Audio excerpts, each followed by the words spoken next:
گیا حتیٰ کہ 60 ہجری میں یزید تخت نشین ہوا۔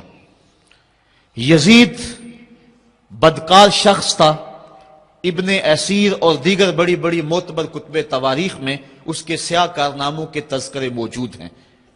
وہ زانی تھا، شرابی تھا، مسلمانوں کا قاتل تھا۔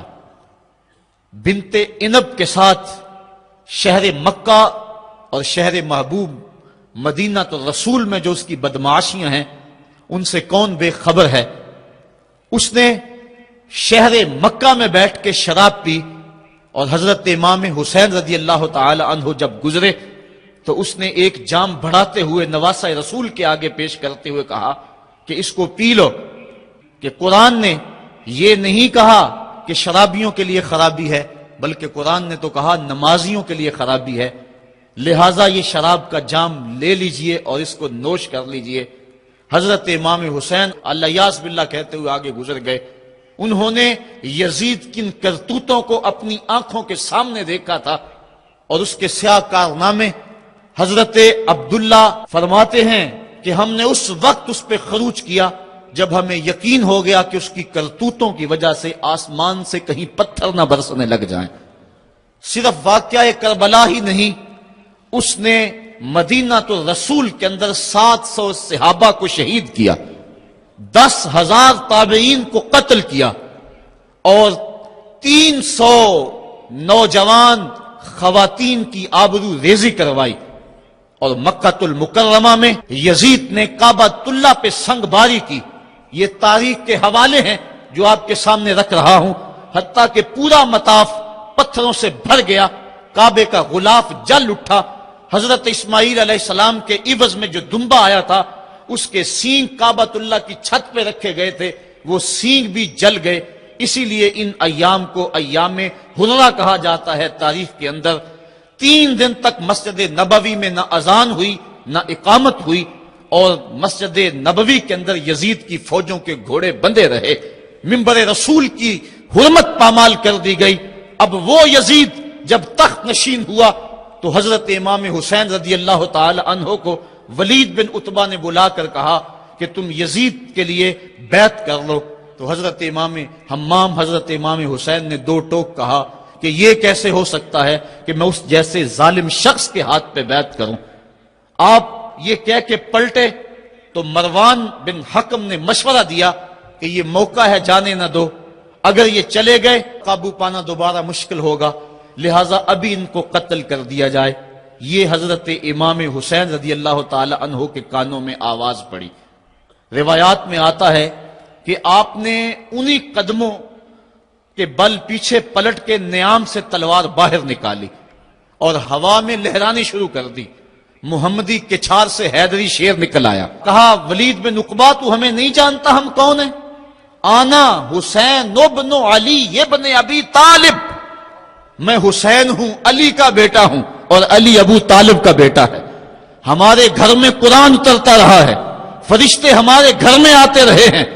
وَيَزِيدُ ابن المعاویہ فاسق فاجر قاتل النفس مولن بالفسق شارب الخمر، اور یزید فاسق ہے، فاجر ہے، مسلمانوں کا قاتل ہے اور شراب پیتا ہے، اس لیے حسین ڈنکے کی چوٹ پہ یزید کی بیعت سے انکار کرتا ہے۔ حضرت امام حمام امام حسین رضی اللہ تعالی عنہ نے انکار بیعت کی وجہ بیان کر دی۔ آج یہ پراپیگنڈا کیا جاتا ہے کہ یہ 2 شہزادوں کی جنگ تھی اور یہ اقتدار کے لیے سب کچھ ہوا۔ اگر یہ بات ہوتی تو ترمح بن عدی کہہ رہا ہے، حاتم تائی کا پوتا، جب آپ میدان کربلا کی طرف بڑھ رہے ہیں، حضور آپ میرے پہاڑوں میں آ جائیں اور 5000 کا لشکر آپ کی پشت پہ رکھ دوں گا اور آپ جدھر بڑھیں گے وہ جان نثاری کرتے ہوئے آپ کے پیچھے ہوں گے اور یزید کی حکومت کے ٹکڑے کر کے رکھ دیں۔ حضرت امام حمام امام حسین نے ترماح بن عدی بن حاتم کی اس پیشکش کو ٹھکرا دیا، کہا میں تو کسی اور کام کے لیے جا رہا ہوں۔ یزید کے چہرے سے اس نقاب کو نوچنا تھا، اس کے مکروہ چہرے کو لوگوں کے سامنے ننگا کر کے بتلانا تھا کہ یہ وہ شخص ہے کہ جس کے بارے میں میرے محبوب اور میرے نانا نے خبر دی ہے کہ بنو امیہ کا ایک ظالم شخص میری سنت کو بدلے گا، اور وہ سنت کو بدلنے والا یہی شخص یزید ہے۔ تو حضرت امام حمام حضرت امام حسین رضی اللہ تعالی عنہ، واقعہ بڑا طویل ہے، مدینہ تو رسول چھوڑا، اور 8 دن حاجی مدینہ تو رسول میں رہتا ہے، اور چھوڑنا قیامت سے کم نہیں ہوتا۔ اور حسین تو پیدا مدینے میں ہوئے تھے، ان کا مسکن مدینے میں، وہ کھیلنے کے لیے نکلتے تھے تو مسجد نبوی کا صحن ہوتا تھا۔ حضرت امام حسین کے گھر کا دروازہ مسجد نبوی کے اندر کھلتا تھا۔ وہ حسین جو مسجد نبوی میں کھیلتا رہا، حضور کے کندھوں پہ سواری کرتا رہا، اور حضور ان کو پکڑ کے اپنے پاؤں پہ اور اپنی رانوں پہ اور اپنے پیٹ پہ اور اپنے سینے پہ بٹھاتے رہے، جن کے لیے حضور خطبہ چھوڑتے رہے، سجدوں کو طول دیتے رہے۔ وہ حسین ابن علی آج اس شہر مدینہ کی بہاروں کو چھوڑ رہے ہیں۔ حضور کی بارگاہ میں آخری سلام کہہ کے اپنی والدہ ماجدہ کے حضور سلام کہنے کے بعد حضرت امام حمام مدینہ تو رسول سے مکہ المکرمہ گئے۔ وہاں پہنچ کے آپ نے ماہ شعبان، ماہ رمضان، ماہ شوال اور ماہ ذیقات اور ذی الحج کے کچھ دن گزارے۔ 2 ذی الحج کو، یا ایک روایت میں 7 یا 8 ذی الحج کو پھر شہر مکہ بھی چھوڑ دیا۔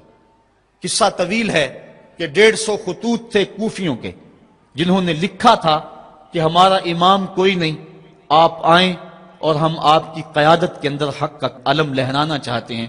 صحابہ نے ان کی بے وفائی اور بے مروتی کا تذکرہ کیا تو حضرت امام حمام نے فرمایا میں جانتا ہوں ان کے رویوں کو، لیکن اب انہوں نے چونکہ مجھے خط لکھے ہیں، اور اگر میں نہ گیا تو وہ قیامت کے دن کہیں گے کہ مالک ہم نے تو تیرے رسول کے نواسے کو بلایا تھا، وہ ہماری مدد کے لیے نہیں پہنچا۔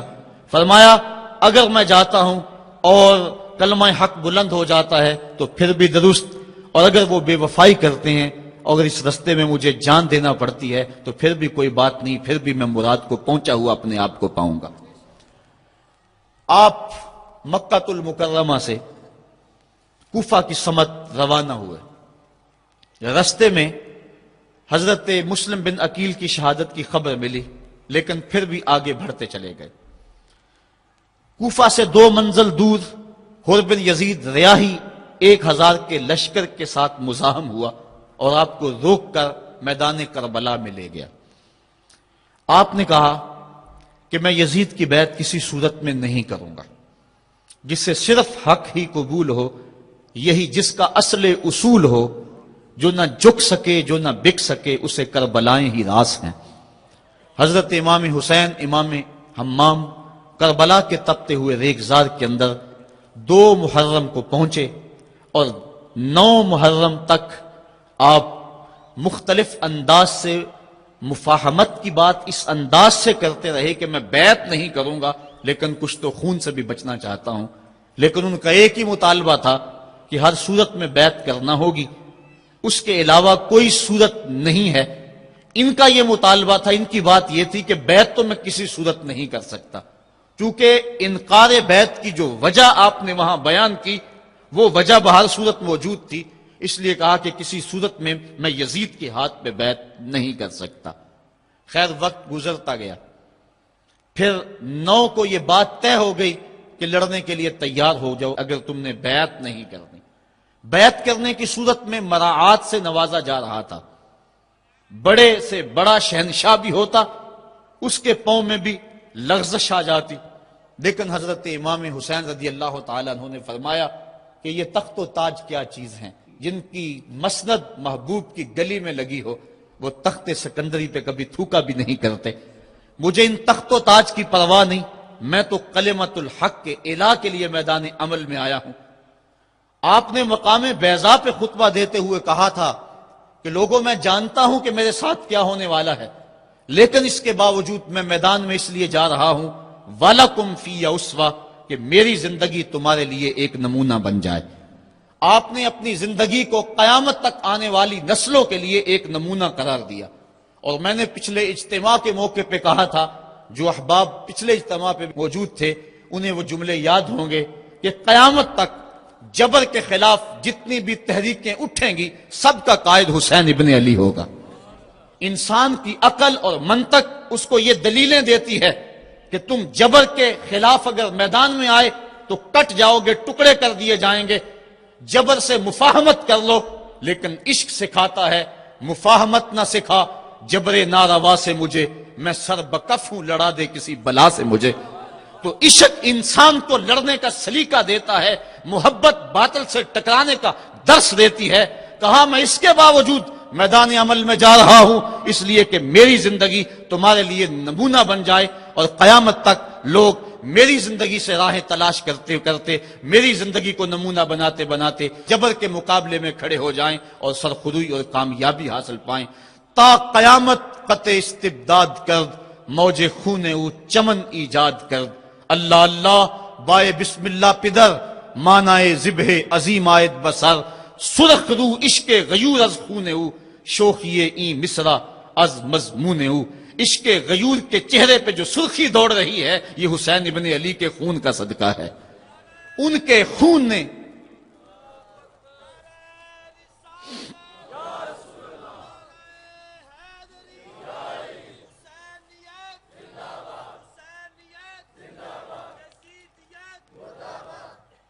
آپ نے 9 کی شب کو چراغ بجھا دیے، کہا یہ میری جان کے دشمن ہیں، تم اگر جانا چاہو تو جا سکتے ہو، میرے بعد تمہیں کوئی نہیں پوچھے گا۔ لیکن جانثاروں نے کہا یہ کیسے ہو سکتا ہے کہ آپ کا ساتھ چھوڑ کے چلے جائیں۔ پھر عاشورے کی وہ رات جو درد و اندوہ سے بھری ہوئی رات تھی، ساری رات عبادت میں گزاری۔ ایک طرف شراب چل رہی ہے اور دوسری طرف آنکھوں سے عشق رسول کی مستی چھلک رہی ہے۔ تہجد کا وقت ہوا، نماز تہجد ادا کی، شہزادہ علی اکبر نے اذان پڑھی اور کربلا کے ریگزار میں ان کی یہ آخری باجماعت نماز تھی۔ ریگستان کربلا کے ذرے گواہ ہو گئے ان کے سجدوں کے۔ آج کائنات کا وہ انوکھا باب رقم ہونے والا تھا کہ صدیاں جس پہ ناز کریں گی۔ فرشتوں نے کہا تھا مالک تو خلیفہ بنا رہا ہے انسان کو، یہ تو لڑائی کرے گا، سجدے تو ہم کرتے ہیں۔ آج فرشتوں نے بھی دیکھنا تھا کہ سجدہ کرنے کا جو انداز حسین ابن علی کا ہے، فرشتے اپنی زندگی کی ساری کمائی اکٹھی کر لیں، حسین کے سجدے کی زکوٰۃ بھی نہیں بن سکتی۔ جب جبر کی تیغیں چمکنے لگیں اور ایک ایک کر کے آوان و انصار جام شہادت نوش کرنے لگے، کبھی وہب شہید ہو رہے ہیں، کبھی زہر شہید ہو رہے ہیں، کبھی اون و محمد کے لاشیں گر رہے ہیں، کبھی قاسم کی جوانی لٹ رہی ہے، کبھی جواں اکبر کی آواز کربلا کے ریگ زاروں میں گونجتی ہے، یا ابا تاہو ادرکنی، میرے باپ مجھے پکڑیے۔ تو حضرت امام حمام دوڑ کے جاتے ہیں اور اپنے جواں بیٹے کی لاش کو کندھوں پہ اٹھا کے خیموں تک پہنچا کے ہاتھ فضا میں بلند کرتے ہوئے عرض کرتے ہیں ربنا تقبل منا ھذا القربان، مالک حسین کی یہ قربانی بھی قبول کر لے۔ معصوم علی اصغر کو ہاتھوں میں لے کر جب سوئے فرات بڑھے اور 2 شاخہ تیر ان کے حلق میں پیوست ہوا، چلو میں خون لے کر آسمان کی طرف اچھال کے کہتے تھے مالک میری یہ کمائی تھی، یہ بھی تیرے راہ میں قربان کرتا ہوں، حسین کی یہ ننھی قربانی بھی قبول کر لے۔ اب آیان و انصار اور اہل بیت کی ایک ایک کلی کربلا کے اندر کٹ گئی، فاطمہ کا سارا چمن اجڑ گیا، مصطفیٰ کی آل میدان کربلا کے اندر کٹ گئی۔ اب امام حمام ہاتھ میں تلوار لیے میدان عمل میں آئے اور آپ نے جو آخری خطبہ دیا تاریخ کے اوراق میں موجود ہے، لوگوں میرا حسب و نسب پہچانو میں کون ہوں، میں کون ہوں مجھے پہچانو، جلدی نہ کرو، ناحق خون اپنے ذمے نہ لو، میں وہ ہوں جو رسول کریم کے کاندھوں پہ کھیلتا رہا ہوں اور مجھے حضور نے لوریاں دے دے کے پالا ہے، میں حضور کی زبان چوسا کرتا ہوں۔ اس وقت دنیا پر کسی نبی کی بیٹی کا بیٹا موجود نہیں، میرا حق پہنچانو۔ لیکن اشقیاء کے آنکھوں کے آگے اندھیرا تھا۔ عمر بن سعد جو غیر کی حکومت کے لالچ میں سب کچھ کرنے کے لیے تیار تھا، وہ حضرت سعد بن ابی وقاص کا بیٹا ہے، اور یہ وہ صحابی ہیں جن کے لیے حضور کہتے تھے فدا کا امی و ابی، اے سعد میرے ماں باپ تیرے اوپر قربان ہوں۔ غزوہ احد کے موقع پہ حضور ان کے لیے کہہ رہے ہیں، لیکن آج وہی میدان میں نکلا ہوا ہے۔ حضرت امام حمام امام حسین رضی اللہ تعالیٰ عنہ پھر میدان عمل میں آئے، اور پھر دشمنان اہل بیت کے ساتھ جس جرت اور پامردی کے ساتھ آپ نے لڑائی کی، اور آپ کی تیغ براں جس طرح ان کے سر کاٹتی اور ان کا خون چاٹتی رہی، تاریخ کے اوراق میں وہ روشن باب موجود ہیں۔ آواز آ رہی تھی، یہ کون ذی وقار ہے، یہ کون شاہ سوار ہے، لباس ہے پھٹا ہوا، چھدا ہوا، کٹا ہوا، لخت لخت کٹا ہوا، پھر بھی ہے ڈٹا ہوا، یہ بال یقین حسین ہے، یہ نبی کا نور عین ہے۔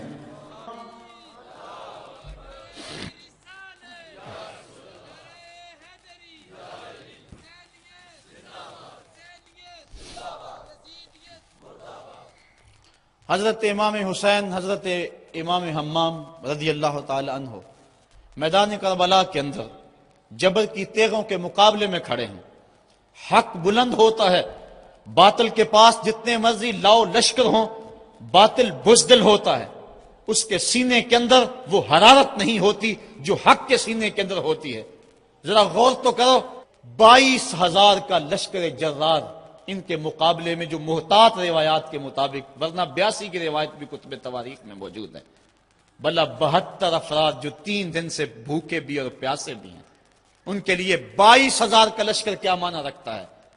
لیکن باطل ہمیشہ بزدل ہوتا ہے، اگر حق میدان عمل میں کھڑا ہو جائے تو کائنات کی کوئی چیز اس کے سامنے نہیں ٹھہر سکتی۔ یہ سبق حضرت امام حمام کی قربانی نے ہمیں پیش کیا۔ 72 افراد جبر کے خلاف کھڑے ہیں، 71 افراد خاک و خون میں ان کے لاشیں مل گئے۔ اب حضرت امام حسین رضی اللہ تعالیٰ عنہ میدان کربلا میں ہیں۔ آپ نے آخری جو خطبہ ارشاد کیا، جس کے الفاظ میں نے آپ کے سامنے رکھے، لیکن انہوں نے ایک ہی بات کہی کہ آپ بیعت کریں یا میدان میں آ جائیں۔ آپ نے کہا کہ میں تو کسی صورت بیعت کرنے کو تیار نہیں۔ پھر میدان عمل میں آئے، ان کو کاٹتے رہے، پھر گھوڑے کو ایڑ لگائی اور فرات کی لہروں میں آئے، پانی کا چلو بھرا اور لشکر اشقیاء کی طرف دیکھ کے کہا کہ تم نے میرے لیے پانی بند کیا، دیکھو آج حوض کوثر پہ بھی حسین کا قبضہ ہے، فرات کی لہروں پہ بھی حسین کا قبضہ ہے۔ لیکن آپ نے اس کے باوجود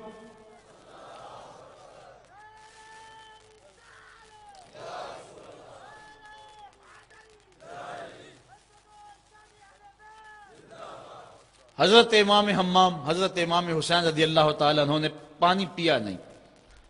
ان کو سکینہ کی پیاس یاد آ گئی ہوگی، جس طرح حضرت علی اصغر پیاس سے شہید ہوئے، وہ منظر یاد آ گیا ہوگا۔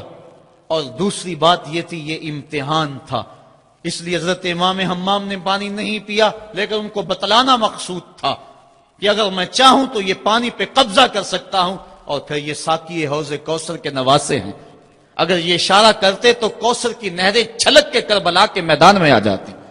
لیکن امتحان دینا مقصود ہے۔ مصطفیٰ کریم کے ہاتھ بھی اٹھے ہوئے ہیں، اللہم آت الحسین صبرا و اجرا، اے اللہ میرے بیٹے حسین کو صبر بھی بخش دے، اجر بھی بخش دے۔ حضرت امام حمام رضی اللہ تعالیٰ عنہ جبر کے مقابلے میں ڈٹے ہوئے ہیں، آپ کی تیغ براں ان کا خون چاٹتی رہی، پھر انہوں نے یک بارگی آپ کے اوپر حملہ کر دیا۔ حضرت امام حمام نے اس حالت کے اندر بھی اپنی زبان کو روکا اور زبان سے ہائے تک نہیں کی۔ آج شہادت حسین کو تماشا بنا کے رکھ دیا گیا ہے، اس انداز کے اندر اس شہادت کو بیان کیا جاتا ہے جس طرح وہ ترلے اور منتیں کر رہے تھے، پانی پانی کی صدائیں ان کے لبوں پہ تھی۔ نہیں، ایسا نہیں تھا، زخم پہ زخم کھا کے جی، خون جگر کے گھونٹ پی، آہ نہ کر لبوں کو سی، یہ عشق ہے دل لگی نہیں۔ جب محبت کا دم بھرا ہے تو سب کچھ کٹانا ہوگا، اور کٹا کے بھی مسکرانا ہوگا۔ جو محبت کے دعویٰ رکھنے والے ہوتے ہیں ان کا امتحان ہوتا ہے، مشکل موقع پر ہی تو امتحان ہوتا ہے کہ اس موقع پہ یہ دامن صبر کو تھامتے ہیں یا نہیں تھامتے۔ اگر وہ ہائے ہائے کرتے رہے، وہ چیختے اور پکارتے رہے اور وہ پانی کے لیے ہاتھ اور جھولی پھیلاتے رہے، اور جو پانی کے لیے جھولیاں پھیلاتے تھے انہوں نے پھر بیعت کیوں نہ کر لی؟ ان کو اتنا کچھ دیا جاتا تھا، اس کو قبول کیوں نہ کیا؟ انہوں نے یزید کے تخت و تاج کو قبول نہ کیا، یزید سے پانی کیسے مانگتے؟ وہ تو خود حوض کوثر کے والی کے نواسے تھے، وہ اوروں سے پانی مانگتے پھرتے۔ پوری تاریخ پڑھو کربلا کی، آپ کو نہیں ملے گا کہ حضرت امام حسین کی زبان سے ہائے بھی نکلا ہو۔ آپ نے ہر مشکل موقع پہ صبر کے دامن کو تھاما ہے، اور ہر قربانی پیش کرنے کے بعد ہاتھ اٹھا کر یہی کہا، ربنا تقبل منا ھذا القربان، مالک حسین کی یہ قربانی بھی قبول کر لے۔ اس کا یہ مطلب نہیں کہ یہ دکھ کم تھے، اس کا مطلب یہ نہیں کہ مظلومیت نہیں تھی، وہ مصیبتیں تو اتنی تھی کہ پتھر کا کلیجہ بھی شک ہو جائے، کائنات کا کلیجہ چاک چاک ہو جائے، لیکن اس کے باوجود چونکہ ان کے صبر کا امتحان تھا، اور جب آپ کے اوپر پہم تیر برسنے لگے، محتاط روایات کے مطابق 33 زخم تلواروں کے آپ کے بدن پہ تھے، اور 34 گھاؤ نیزوں کے آپ کے جسم پہ تھے، بلکہ بہت سارے نیزوں کی انیاں ٹوٹ گئی تھی جسم میں۔ حضرت امام حسین رضی اللہ تعالیٰ عنہ کا جب پیراہن اتارا گیا اور اس کو جب دیکھا گیا تو 113 سوراخ اس میں تیروں کے تھے، اور گھوڑے کی زین سے جب فرش زمین پر گرے وہ تیر جسم میں اور پیوست ہو گئے۔ گھوڑے کی زین سے فرش زمین پر جب آنے لگے تو کافی عرصہ لگ گیا، چونکہ برچھیوں کی نوکوں پر آپ کتنی دیر تک معلّہ رہے۔ اس وقت گھوڑے کی زین سے فرش زمین پر آئے اور کربلا کی اس تپتی ہوئی ریت کے اوپر پیشانی رکھی، فوارے پھوٹ رہے تھے، کائنات دم بخود تھی، چرخے کہن کانپ رہا تھا۔ آج تک آسمان نے ایسا منظر نہیں دیکھا تھا، آج تک حوروں نے ایسا منظر نہیں دیکھا تھا، سورج بھی منہ چھپا رہا تھا عاشورے کے دن، یہ منظر اس سے بھی نہیں دیکھا جا رہا تھا۔ ریت کربلا کی کپ کپا رہی تھی، دشمنوں کے نرغے میں مصطفیٰ کا نواسا 3 دن کا پیاسا تیروں اور نیزوں کی برسات کے اندر نے پیشانی سجدے میں رکھ دی، اور آخری کلمات یہ تھے، اللہم رضن بقضائک وصبرن علی بلائک تسلیمن لامرک سبحان ربی العالی۔ مالک، جو دکھ آئے، اذیتیں آئیں، مصیبتیں پہنچی، امتحان آیا، حسین اس پہ راضی ہو گیا، تیرے امر کو تسلیم کر لیا، تیری رضا پہ راضی ہوا۔ سب کچھ قربان کرنے کے بعد مالک حسین تیری تقدیر پہ راضی ہے، مالک تو بھی بتا، تو بھی حسین پہ راضی ہوا ہے یا کہ نہیں ہوا ہے؟ تو حضرت امام حمام کا سر اس وقت تن انور سے جدا کر لیا گیا جب آپ سجدے کے اندر جھکے ہوئے تھے، سجدے میں سر جھکا ہوا تھا کہ دست قاتل نے جدا کر دیا۔ ایک شخص حرم کعبہ کے حج کے لیے آ رہا تھا، لبیک اللہم لبیک کی صدائیں اس کے لبوں پہ تھی کہ اس کی شہادت ہو گئی، وہ فوت ہو گیا۔ آقا کریم کو خبر دی گئی، حضور فرمایا کل جب قیامت کا دن ہوگا تو جب یہ اٹھے گا تو جس حالت میں فوت ہوا اس حالت میں اٹھے گا، اس کے لبوں پہ لبیک کی صدائیں ہوں گی۔ حسین ابن علی کا جب سر کٹا اور جب جسم سے تن انور سے ان کا سر انور جدا ہوا، اس وقت سر سجدے میں رکھا ہوا تھا۔ بندہ جس حال میں جاتا ہے قیامت کے دن اس طرح اٹھایا جاتا ہے۔ باقی لوگ قبروں میں اور انداز میں اٹھیں گے، حسین جب قبر سے اٹھے گا سر سجدے میں رکھا ہوا ہوگا۔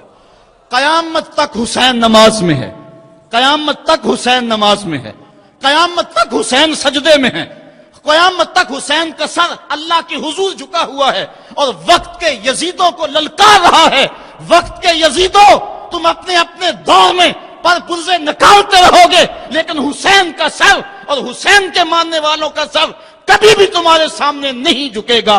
حسین کا سر کل بھی خدا کے سامنے خم تھا اور آج بھی خدا کے سامنے ہی سر خم ہے۔ تو حضرت امام حسین رضی اللہ تعالیٰ عنہ کا سر اس وقت کاٹا گیا، پھر نیزے کی نوک پہ ڈال کر اس کو بلند کر دیا گیا۔ لشکر یزید نے لوگوں کو اعلان کے لیے کہ دیکھو ہم نے سر انور کاٹ لیا۔ کسی نے کہا ذرا غور سے دیکھو، اس آقا کا سر کٹ کے بھی سر بلند ہے، یہ کٹا ہوا سر بھی سر بلند ہے۔ اور جب سر نیزے پہ چڑھایا گیا تو پیشانی کا رخ زمین کی طرف اور کٹی ہوئی گردن کا رخ آسمان کی طرف۔ تو کسی شاعر نے کہا باں کے سر نیزے پہ اور سوئے زمین ہے روح، یعنی سجدہ ثانی کی ہے آرزو۔ سر نیزے پہ ہے لیکن پیشانی زمین کی طرف ہے۔ رکعت کے 2 سجدے ہوتے ہیں، ایک سجدہ ہوا تھا کہ سر انور کاٹ لیا گیا، نیزے پہ چڑھا ہوا سر حسین دوسرے سجدے کی آرزو میں مچل رہا ہے۔ حسین دوسرے سجدے کی تمنا میں مچل رہا ہے، تو حضرت امام حسین نے ہمیں یہ درس دیا کہ تمہارا سر کٹ کے نیزے کی نوک پہ بھی چڑھ جائے لیکن یزیدیوں کی اطاعت تم نے کسی صورت بھی قبول نہیں کرنی۔ آج ایک تو طریقہ یہ ہے کہ ان کی زندگی، ان کے شب و روز اور ان کی قربانی اور ان کی مظلومیت کا تذکرہ کر کے آنسو بہا لیں اور ان سے محبت کا اظہار کر لیں، لیکن یہ روح حسین کو خراج پیش کرنا نہیں ہے۔ کیا حسین نے اتنی بڑی قربانی اس لیے دی کہ لوگ قیامت تک بس روتے رہیں، ان کی آنکھوں سے صرف آنسو بہتے رہیں؟ اگر یہ بات ہوتی تو ان کے پاس راستے سے نکلنے کے انہیں پہلے ہی خبر دی گئی تھی کہ تم شہید کر دیے جاؤ گے۔ وہ اپنے نانے سے عرض کر دیتے کہ میرے لیے دعا کر دے کہ میری مصیبت ٹل جائے، تو مصیبت ٹل جاتی۔ اتنی بڑی قربانی اور اپنا سارا کنبہ کربلا کے تپتے ہوئے ریگزار کے اندر لے کر حاضر ہو گئے، تو یہ اس لیے تھا کہ لوگ صرف آنسو بہا کے خراج پیش کر دیں؟ نہیں، امام کا مقصد تھا جو میں نے مقام بیضا کے خطبے کے حوالے سے آپ کے سامنے رکھا۔ فرمایا وَلَكُمْ فِيَّ أُسْوَةٌ، میں اس کے باوجود میدان عمل میں اس لیے جا رہا ہوں کہ میری زندگی تمہارے لیے نمونہ بن جائے اور وقت کے یزیدوں کے سامنے تم کھڑے ہونے کے لیے تیار ہو جاؤ۔ آج روح حسین پکار پکار کے کہہ رہی ہے کہ میرے ماننے والوں، وقت کے یزید دندناتے پھر رہے ہیں اور تم صرف آنسو بہا کے میری روح کو خراج پیش کرنا چاہتے ہو۔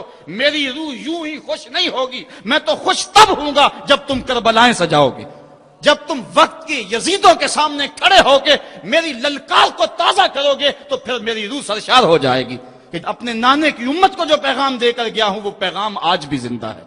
کربلا کا مقصد یہی نہیں کہ ہم اس دن کو ایک یوم سیاہ بنا دیں اور چند لمحوں کے لیے چیخو پکار کر کے پھر وقت کے یزیدوں سے ساز باز کر لیں، نام حسین کا لیتے رہیں اور کام یزید کرتے رہیں۔ وہ کیا کسی نے کہا تھا کہ نوحہ خوانی سے فقط ممکن نہیں تیری نجات، اور بھی کچھ کہہ رہی ہے رزم گاہ کائنات، کر رہی ہے سرزمین کربلا شرح حیات، تک رہی ہے چشم حسرت سے تجھے نہر فرات۔ راہ حق میں اب جنون سرفروشی عام کر، اس طرح روشن حسین ابن علی کا نام کر۔ حسین ابن علی کا نام اگر تم نے لیا ہے، حسین کا نام لینا اس بات کی دلیل ہے کہ بندہ جبر کے مقابلے میں کھڑا ہے۔ حسینی تو تبھی کہلائے گا، لیکن اگر قافلہ یزید میں ہو اور نام حسین کا لیتا ہو، وہ تو فرزدق نے بھی کہا تھا حضرت میں کوفے سے پلٹ کر آیا ہوں، میں نے دیکھا ہے کہ کوفے والوں کی تلواریں یزید کے ساتھ ہیں، دل آپ کے ساتھ ہیں۔ اگر تلواریں یزید کے ساتھ ہوں اور دل حسین کے ساتھ ہو تو اس کو قبول نہیں کیا جائے گا۔ جب کوفے والے رونے لگے، جب یہ مقدس اور ملکوتی قافلہ کوفے کے بازاروں میں داخل ہوا اور وہ شہزادیاں جنہوں نے بازار بھی نہیں دیکھا تھا ان کو بازار سے جب گزارا گیا، وہ سیدہ زینب، لوگوں ایک بات کہتا ہوں، حضرت امام حسین نے کربلا فتح کیا اور سیدہ زینب نے دمشق فتح کیا۔ سیدہ زینب نے قیامت تک کی عورتوں کی لاج رکھ لی اور قیامت تک کے لیے درس دیا کہ اگر باطل کے سامنے حسین نہیں جھکا تو باطل کے سامنے زینب بھی نہیں جھکی۔ زینب کی عظمت کو بھی سلام، حسین ابن علی کی عظمت کو بھی سلام۔ تو جب کوفے میں داخل ہوئے اور وہ رو رہے تھے، ان کی آنکھوں میں آنسو تھے، تو حضرت امام زین العابدین نے کہا کہ اب تمہارا رونا کیا معنی رکھتا ہے؟ کیا تم نے خود ہمیں بلایا نہیں؟ تو یزید کے ساتھ اگر تلوار ہے تو پھر نام حسین لینا فائدہ مند نہیں ہوگا۔ حسین کے نام لینے والے وہی ہیں جن کا دل بھی حسین کے ساتھ ہے، جن کی تلوار بھی حسین کے ساتھ ہے۔ آئیے وقت کی کربلا میں پھر حسین کا کردار ادا کریں۔ آج بھی گلی گلی یزید دندنا رہے ہیں، کچھ مقامی یزید ہیں، کچھ بین الاقوامی یزید ہیں۔ آج نبی کے دین کی قدروں کو پامال کیا جا رہا ہے۔ دنیا کا سب سے بڑا یزید بش ہے اور اس کے حواری ابن زیاد ہیں۔ اللہ کی حدوں کو توڑا جا رہا ہے اور یزیدی ٹولہ آج پھر حکمرانی کے مزے لے رہا ہے اور وقت سخت اور مشکل ترین حالات میں داخل ہو چکا ہے۔ اس وقت فحاشی اور عریانی کا شیش ناک پھنکار رہا ہے۔ اگر ہم چند لمحوں کے لیے مل بیٹھ کے آنسو بہا دیں اور سمجھیں کہ حق ادا کیا، ہم حق ادا نہیں کر پائے۔ آئیے یہاں سے حسین ابن علی کا پیغام لے کے گھر گھر پہنچے اور ان کے نام کا ڈنکا بجا دیں، وقت کے یزیدوں پہ راشا طاری ہو جائے۔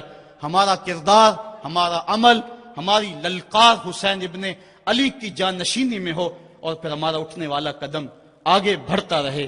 ادارت المصطفیٰ کا یہی پیغام ہے، کربلا کا وہ پیغام اور کربلا کا وہ فرض ہمیں پکار رہا ہے کہ ہم میدان عمل میں آئیں، مصطفیٰ کریم کے دین کو لے کر گلی گلی نکلیں۔ آج جس طرح ظلم گلی گلی موجود ہے، وہ کیا کسی نے کہا تھا کہ ظلم بچے جن رہا ہے کوچہ و بازار میں، عدل کو بھی صاحب اولاد ہونا چاہیے۔ آج ہم نے بھی میدان عمل میں بڑھنا ہے۔ ادارت المصطفیٰ کے پلیٹ فارم سے درس قرآن کی جو تحریک اٹھی ہے، وہ حق کی آواز ہے، اور پاکستان کے طول و عرض کے اندر یہ نعرہ مستانہ بلند ہو رہا ہے کہ ہم قرآن کا پیغام لے کر گلی کوچوں میں جائیں گے۔ آج کا پیغام آپ کو دینا چاہتا ہوں، ہم راہی جہد و عزیمت کے منزل پہ جا کے دم لیں گے۔ ہم راہی جہد و عزیمت کے منزل پہ جا کے دم لیں گے، میدان عمل میں نکلے ہیں باطل کو مٹا کے دم لیں گے۔ ہم دہر کے ظلمت خانوں میں قرآن کا نور پھیلائیں گے، ہم کانٹوں کی ہر بستی میں سنت کے پھول سجائیں گے، ہر گھر میں عشق رسالت کے ہم دیپ جلا کر دم لیں گے۔ ہم راہی عزم و عزیمت کے منزل پہ جا کے دم لیں گے۔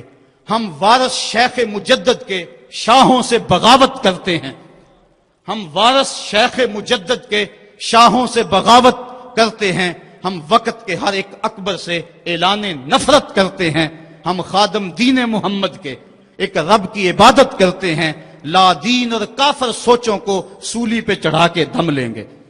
ہر فاسق فاجر حاکم کو، ہر غاصب خان وڈیرے کو، ہر ظالم خائن ظالم کو، ہر ڈاکو چور لٹیرے کو، ہر مغرب کے پرچارک کو، ہر چھوٹی سوچ کے گھیرے کو ہم کربل کے اس قاری کا پیغام سنا کر دم لیں گے۔ آفاق کے ہر ہر گوشے میں قرآن سنا کر دم لینا، اب رکنا نہیں، اب تھمنا نہیں، فردوس میں جا کے دم لینا۔ اللہم اید الاسلام والمسلمین، اللہم اعز الاسلام والمسلمین۔ اے اللہ وقت کے یزیدوں کو غارت کر دے، حریت کے ان قافلوں کو منزل آسودہ کر دے۔ اے اللہ ہمیں عساکر اسلامیہ اور لشکر امام مہدی میں شمولیت کی توفیق عطا فرما، اور اگر ہماری قسمت میں یہ نہیں تو یہ سعادت ہماری اولادوں کے مقدر میں لکھ دے۔ ہماری نسلیں تیرے دین کی خدمت کریں، ہمارے بچے تیرے دین کی خدمت کریں، ہماری زندگی کا ایک لمحہ تیری راہوں میں بچھا رہے۔